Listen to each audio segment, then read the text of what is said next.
That Thursday, I got home earlier than usual.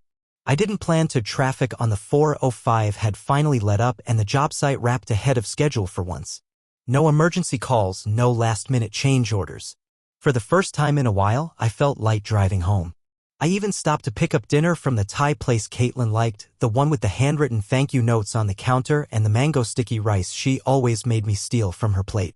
Funny how sometimes you can feel a storm coming without seeing the clouds.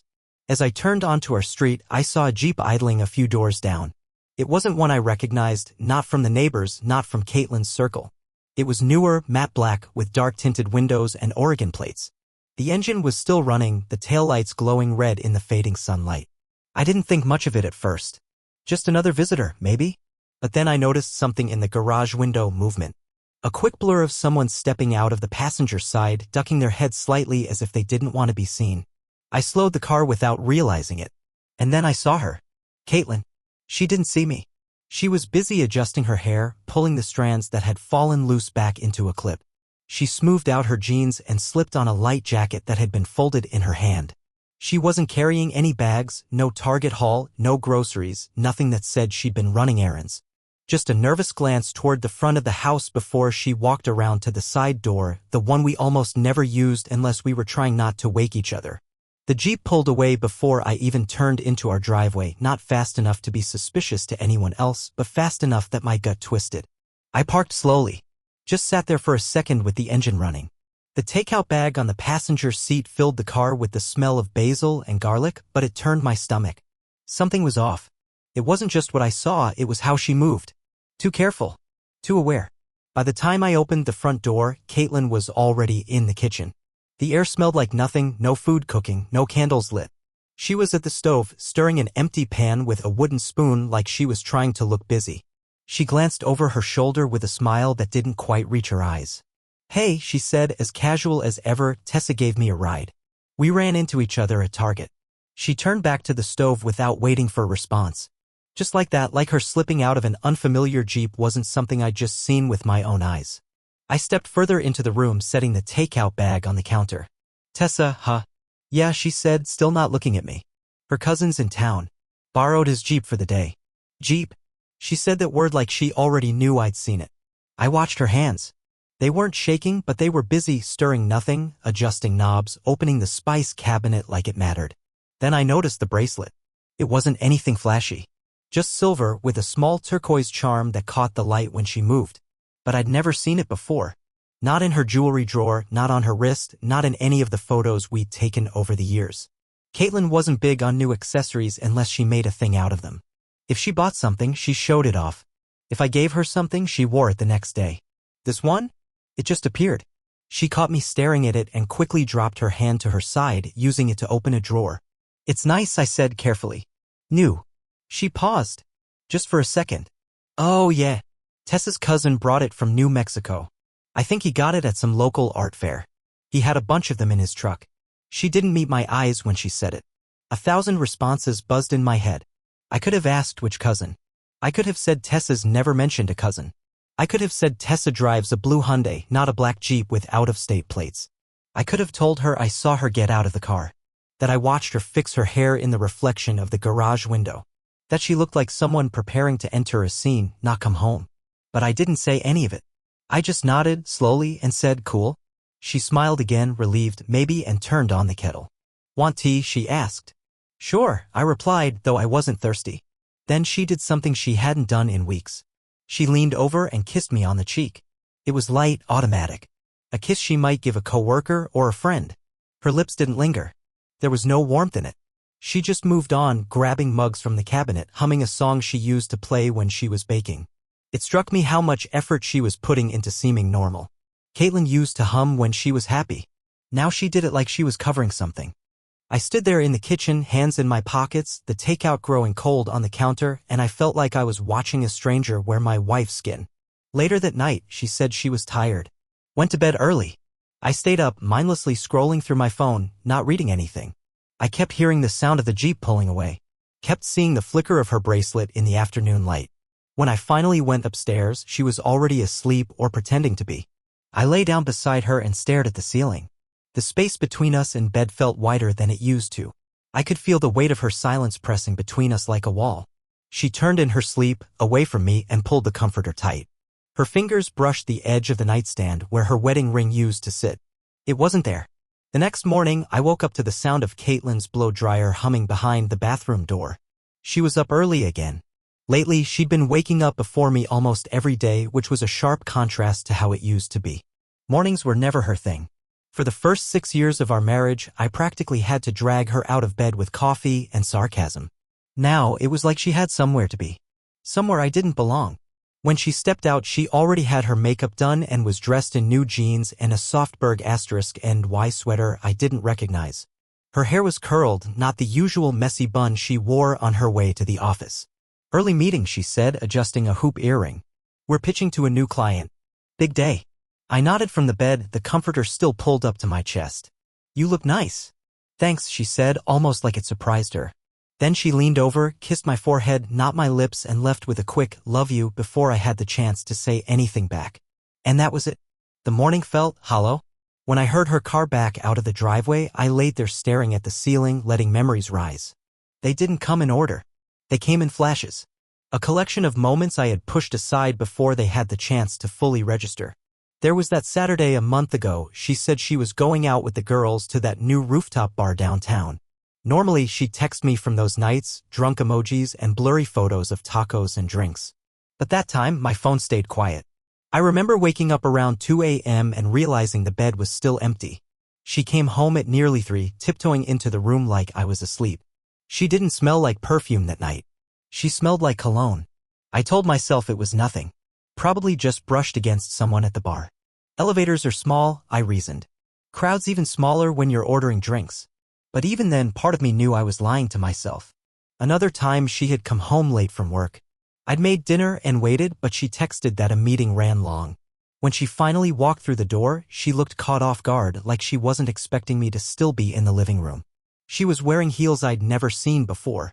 Her makeup was fresh. Her top was tucked in differently than when she left. I remember thinking she looked rattled. Not tired, rattled. Like she had to rearrange herself into being my wife again before stepping inside. And then there was the phone. A few weeks back, I had gone to plug in her charger while she was in the shower. Her phone buzzed as I picked it up. I wasn't looking for anything, I swear I wasn't, but the screen lit up with a notification that wasn't quite right. It said, "Workout reminder, session with Alex, don't forget water plus towel. Caitlin hates the gym. Always has." She used to joke that she only ran if something was on fire. So a session with someone named Alex raised an eyebrow. I asked her about it later casually. "You start working out again?" She paused for half a second too long. "Yeah," she said. "Trying something new. One of those fitness apps." "What kind of app?"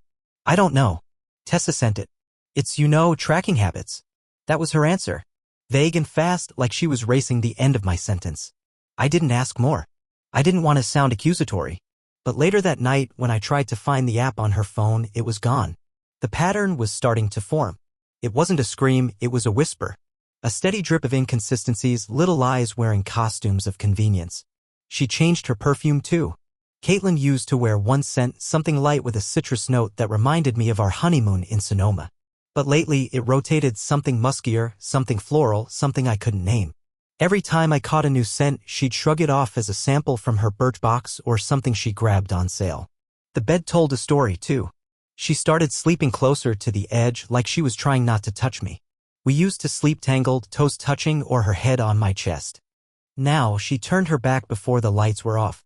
Sometimes I'd wake up and find the covers barely disturbed, like she hadn't really slept or like she'd only gotten in an hour before sunrise.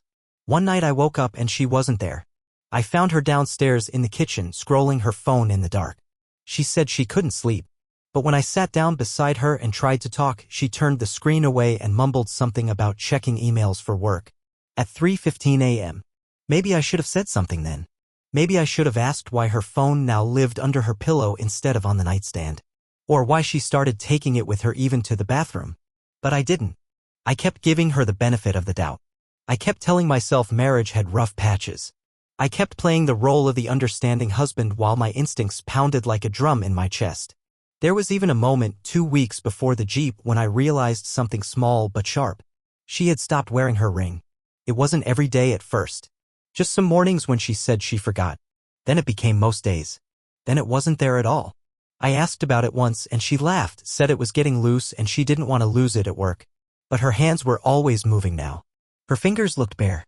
And it felt deliberate. A slow retreat. All these things small on their own, stacked like bricks in my chest. One detail at a time. One lie at a time. One half-truth polished and served with a smile. Until I couldn't tell if I was being paranoid or if she was just that good at keeping me pacified. I didn't want to be the jealous guy. I didn't want to be the husband who checks phones and tracks mileage. That wasn't me. That wasn't us. But something in my gut, something deep and old and instinctual, was screaming that I wasn't crazy. I was being played. That night, after she fell asleep early again, I stayed awake staring at the ceiling. I played every odd moment in my head like a highlight reel, the new clothes, the quiet moods, the sudden need for space, the overcompensating cheer when I asked too many questions. She was slipping away. And I wasn't sure if I was more afraid of confronting her or confirming what I already knew. Because if I asked and she admitted it, then what? What would I do with the pieces?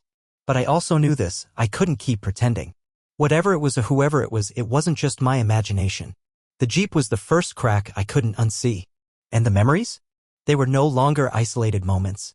They were a pattern. It was a Saturday. Cold, gray sky, the kind that makes everything look bleached out and tired. Caitlin said she was going to a friend's housewarming, Melissa, from her book club. I nodded when she told me, trying to act like it didn't punch a hole in my chest. Melissa lives across town in a quiet little cul-de-sac with 3 kids and a backyard garden. Caitlin said she'd be carpooling with a few of the girls, bringing a bottle of wine and that lemon loaf she bakes when she wants to show off. I didn't question it, not out loud. But I paid attention. Every word she said felt rehearsed. I'll probably be back late, she added, grabbing her keys. Don't wait up. I said okay and walked her to the door. She kissed my cheek. Again, not the lips. Just a quick, soft gesture like someone signing a receipt. I watched from the living room window as she pulled out of the driveway. Not 5 minutes later, I was out the door too. I didn't know exactly where I was going, only that I couldn't sit there stewing anymore.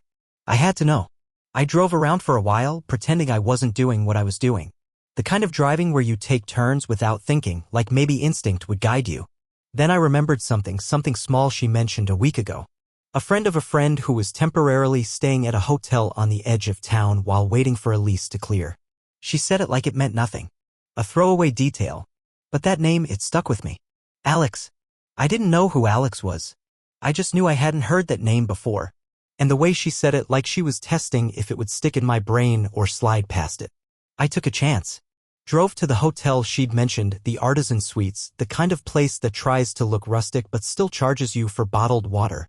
I parked across the street, waited. Half an hour passed. I was about to give up when I saw it, her car. Her unmistakable little crossover. Same bumper sticker from a winery we'd visited years ago. She pulled into the lot, parked, and sat there for a beat, checking her reflection in the visor mirror. Then he appeared. Tall, faded black hoodie. A guy I didn't recognize. He walked straight to her window, tapped twice. She smiled and got out of the car. They didn't hug, not right away, but they were close. Too close. I watched them walk into the lobby together, side by side, heads leaned just slightly in. It was enough. I didn't follow them in. I didn't need to. Instead, I sat there for what felt like hours. At some point, I turned the key and drove home. I didn't blast music. Didn't scream. Just silence and the faint whine of tires over pavement. My hands on the wheel were trembling. Not out of rage, something worse. A deep, raw emptiness.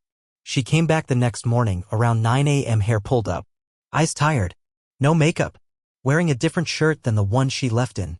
Oh, she said, surprised to see me in the kitchen. You're up early. I just stared. How was Melissa's? I asked, folding my arms. It was fun, she said, avoiding eye contact. We all had too much to drink, so I just crashed there. Safer than driving. She didn't elaborate. She didn't offer details about who was there, what they talked about, how the lemon loaf turned out. It was like she'd written a script but only memorized the title. I didn't push her. Because I already knew. And later, I confirmed it in the most unexpected way, through her sister. It happened by accident. Her sister called while Caitlin was at work. I answered, figuring it was about something mundane. But then her voice dropped, hesitant, unsure. Hey, can I ask something weird? Sure, I said. Who's Alex? I froze. Why? Well, Caitlin mentioned him. Said she was thinking of helping him with something like his DJ business or some gig stuff. I didn't really get it. She made it sound like a work thing, but I don't know. It felt off. I didn't respond. Sorry, she added quickly. Forget I said anything. I just thought maybe you knew. I said it was fine. Hung up soon after. But inside everything clicked. Alex. The same name from the offhand comment. The hotel. The changed perfume. The new music tastes that suddenly emerged on her Spotify. It was all right there, lined up like dominoes, begging to be acknowledged. That night, she made pasta and poured us wine like nothing was wrong. Told a story about Tessa's dog getting into a box of muffins. I nodded. Smiled when it was appropriate. Said wow, and that's crazy, like a man who wasn't quietly bleeding inside. I stared at her hands while she talked. No ring. I noticed how her phone lit up with a message when she thought I wasn't looking. She didn't check it right away. Just turned it face down. But her eyes flickered to it. Like she couldn't help it. Later, I stood in the garage alone, pretending to look for something in the old camping gear. I found our wedding album in a plastic bin and sat there with it open in my lap. Page after page of smiles, posed and sun-drenched. I remembered the way she laughed that day, real, unfiltered. The way she leaned her head against mine during our vows. I didn't recognize that woman anymore. Something inside me shifted. Not snapped, just turned off. Like a light that had been dimming slowly finally went out. She still hadn't admitted anything. But the truth didn't need her permission anymore. The next morning, she slipped her arms around me while I made coffee. I missed you, she whispered into my back. I closed my eyes. Breathed in the scent of the perfume I didn't buy. And I said nothing. I didn't say anything. Not that morning, not that week. Not when she smiled like we were still us or when she kissed my cheek before work. I didn't flinch, didn't confront her, didn't even ask who Alex really was. Because I already knew. And knowing had changed something in me. Not like an explosion, more like frost creeping across a window pane, slow and quiet until the whole thing was frozen solid. She thought I was okay again. That I'd moved past whatever distance had grown between us. She was cheerful at dinner, sent texts during the day, things like, thinking of you yellow heart, or let's do something just us this weekend. She brought home little snacks she knew I liked, and I played along. I nodded. I smiled. I thanked her. But it wasn't real anymore. It was like living inside a shell of myself, watching my marriage play out like a rerun. All the scenes were familiar, but the meaning behind them had bled out. I didn't trust her anymore. And I didn't trust myself either for letting it get this far. For doubting my gut. For loving someone who'd already left me in her heart even if her body still slept in the bed beside me. That weekend, she put on her old hoodie, mine, actually, and curled up next to me on the couch while we watched a crime drama. She laughed at the ridiculous plot and rested her head on my shoulder. Her hand found mine under the blanket like it used to. And I let her. Not because I believed it, but because I needed to understand how far gone we really were. She kept glancing at her phone. She didn't think I noticed. But every few minutes she'd shift and peek, then slide it under a cushion when I turned toward her. I didn't ask. I didn't need to. I'd stopped checking. Stopped spying. There was no need for evidence anymore. I wasn't building a case. I was already living in the aftermath. She said, I love nights like this. I said, me too. And I wondered how many other nights she had with him, ones I never knew about while I thought she was at yoga or drinks or staying late at work. I wondered if she'd said the same thing to him in a quiet moment. If she wore that same soft smile when she looked at him the way she used to look at me. Later that night, she dozed off on the couch. Her head on a throw pillow, hair fanned across the fabric. I stared at her, really stared, trying to see the woman I married. The one who made pancakes in her pajamas on Sundays. The one who cried during every Pixar movie and wore fuzzy socks year-round. But all I could see was the distance. Not just physical, but spiritual. Like her body was in the room, but the rest of her was parked outside that hotel. I stood up, walked out to the garage again. That had become my spot, my retreat. I'd sweep the floor even if it didn't need it. I'd go through old boxes I hadn't touched in years. Not because I was looking for anything. Just because it kept my hands busy while my mind tried to sort through the mess. I found a stack of photos from our early years. Camping in Lake Tahoe. A road trip to Arizona. That one blurry picture she took of me at a diner in Idaho, half asleep, drinking burnt coffee with a lopsided grin. We looked young. Not just younger in age, but young in spirit. Untouched. Unbroken. I wondered when we stopped being that. I found her old birthday cards to me. Handwritten messages, some with drawings, others with long paragraphs about growing old together and how I made her feel safe in the world. I read them like a stranger would, curious, detached. wondering how someone could write those words then someday write texts to another man in secret. I sat on the concrete floor until my legs ached just staring at the mess of memories. Around midnight, I heard her footsteps upstairs, barefoot, pacing. She'd probably woken up and noticed I wasn't beside her. She didn't come looking, and that told me everything. The next few days followed the same rhythm. She tried to reconnect, but it felt forced. Like she was covering tracks without knowing I'd already seen the whole map. She'd ask, "How was work?" and I'd say, "Fine." She'd ask if I wanted to go out Saturday, and I'd say, "Maybe." She started calling me babe again, like that would patch the cracks. I didn't push her away, but I didn't reach back either. One night I caught her standing in the kitchen, staring at her phone with a look I couldn't quite place. Not panic, not guilt, just confusion. Maybe doubt. Like she was reading something that didn't sit right. I watched from the hallway unnoticed. She typed something, then deleted it. Did that twice? Then she turned off the screen and put it face down on the counter. "Hey," she said when she saw me. "Couldn't sleep?" I shook my head. "Nah, just restless." She walked over and wrapped her arms around me. "You've been quiet lately," she whispered. "Just tired," I said. It was the truth, but not in the way she thought. She didn't ask more. And I realized then she didn't want the truth. She wanted the illusion. The version of me that believed her. The version that didn't see the out-of-state Jeep or notice the missing ring.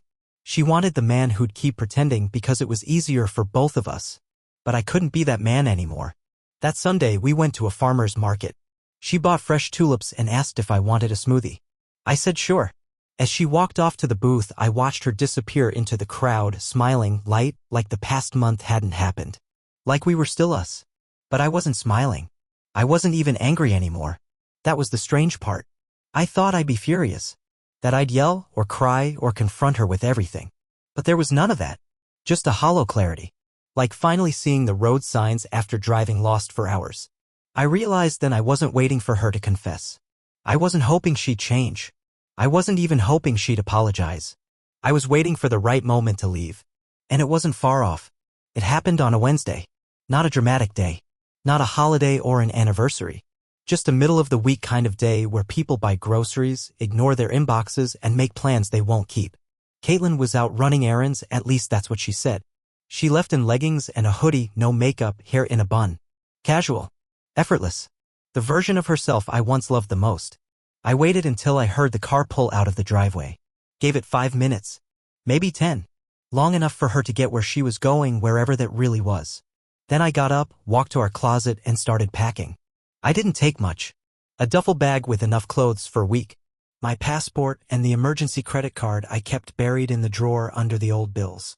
I grabbed my shaving kit, my phone charger, and a beat-up paperback I hadn't finished in years. I left the shirts she bought me, the tie I wore to her sister's wedding, and the sneakers we found together on sale. I didn't want reminders. I paused once at the bookshelf in the living room. There was a photo from a county fair in Nebraska, framed in cheap wood. She had cotton candy on her face, and I was laughing. It was one of the few times someone had caught me mid-laugh in a photo. We looked like kids. Untouchable. Immune. I took that picture. Just that one. Slid it carefully from the frame and tucked it in the inside pocket of my bag. I didn't leave a note. What was the point? Anything I could say now would be just noise to her. She'd either twist it or ignore it. And I wasn't in the business of offering closure to someone who didn't believe in endings. I left the ring on the nightstand. Not in the jewelry dish. Not in a box. Just there, by itself, on the wood, cool and heavy in a way it never felt on my finger. Then I walked out. The house was quiet. No music playing, no laundry running, no smell of dinner starting. Just the ticking of the old kitchen clock and the creak of the floor under my boots. I locked the door behind me. Not for her, for habit, and stepped into the early evening light. There was no rage, no grand exit, no key thrown in a river or suitcase hurled onto the lawn. Just stillness, a calm that had evaded me for weeks. I got in my car and drove. I didn't have a destination in mind at first, just needed to go. To feel the road under my tires and the hum of the engine beneath me. I passed familiar streets, gas stations I'd stopped at 100 times, the grocery store where we used to argue about almond milk. Then I crossed the bridge into a part of the state we never visited. No memories, no ghosts. Eventually, I stopped for gas in a small town I couldn't name. There was a cafe next to the pump. One of those old roadside diners with cracked vinyl booths and pie that's probably been out too long. I sat in the corner, ordered coffee, and pulled out the photo. I stared at it a long time, not because I missed her, but because I needed to remind myself that not everything we had was a lie. Some parts were real. That moment, at least. That laugh. That version of me. I didn't hate her, and that surprised me more than anything. I thought I would. I thought I'd burn with it. That I'd replay her lies in my head like a courtroom drama. That I'd scream or punch something or feel completely unmoored. But I didn't. I just felt done. Done trying to fix what she was determined to break. Done offering grace to someone who treated it like a doormat. Done hoping for honesty from someone who'd rather edit reality than face it. That night, I checked into a roadside motel with flickering lights and an air conditioner that rattled like a dying engine. The bedspread smelled like old detergent, and the walls were paper thin. But I slept better than I had in months. When I woke up, my phone had 5 messages from her. The first one was normal. Hey, where are you? Did you take the truck? The second one had more edge. You didn't say anything. Is this a joke? Seriously, Mark. Call me. The third was anxious. Your stuff is gone. Your ring is gone. Are you okay? What's going on? Then angry. I can't believe you're doing this like a coward. What kind of man just disappears? Then quieter. Please just tell me you're safe. I don't care why. Just let me know. I didn't reply. There wasn't anything to say. She knew. She might not have expected it to happen this way, no shouting, no confrontation. But she knew why. Somewhere between the lies and the late nights, she had to have felt it. The unraveling. The shift. The way I stopped asking where she was going. The way I stopped meeting her eyes. The way I became a ghost in our own home. She did that. Not all at once. But piece by piece, she chipped away at the version of me that trusted her, loved her without hesitation, believed in us. And now I was gone. Not to punish her. Not to make a statement. Just to find air again. I kept driving the next day. Followed the highway into another state, one we always meant to visit but never did. I passed lakes and barns and tiny antique shops. The kind of places she would have insisted we stop at for just a minute. And I smiled. A real one, small but honest. I didn't know what I was looking for. Just that it wasn't back there. Not with her. Not with that house full of pretending. The silence wasn't heavy anymore. It was clean. I booked a small cabin outside a forest preserve. No neighbors. Spotty signal. Kettle. A fireplace that needed coaxing. I started a fire on my third try, made coffee with a little stovetop pot, and sat on the porch as the sky bled from gray to gold. For the first time in what felt like forever, I breathed. I didn't look at my phone.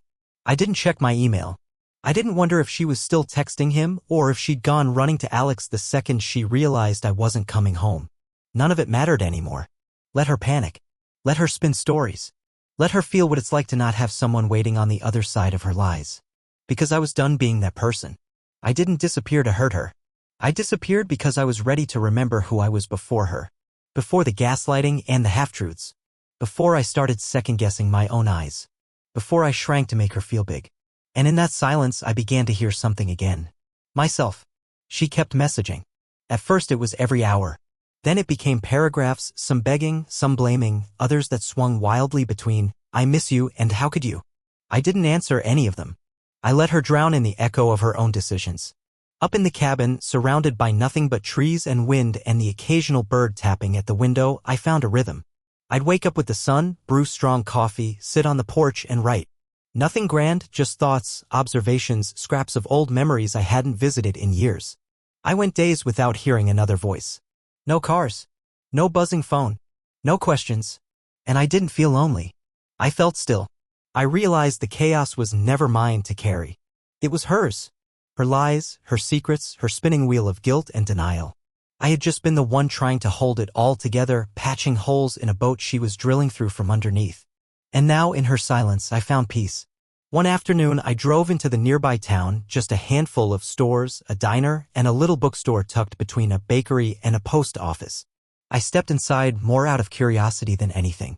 That's when I met Ellie. She wore a cardigan 2 sizes too big, glasses smudged from use, and had a smile that felt like sunlight on cold skin. She didn't ask me where I was from or what brought me here. She just asked, fiction or non? We talked for an hour. About books. About winter. About why everyone seems to crave fresh starts in autumn. I didn't mention Caitlin. I didn't need to. Ellie wasn't a replacement, she was a reminder. That kindness still exists. That life can feel simple again. That not every connection has to come with a warning label. I don't think about Caitlin with anger anymore. She made her choice. And I made mine. That night, as I sat by the fire with a book Ellie recommended and the weight of her betrayal long behind me, I realized something simple and profound. I was free.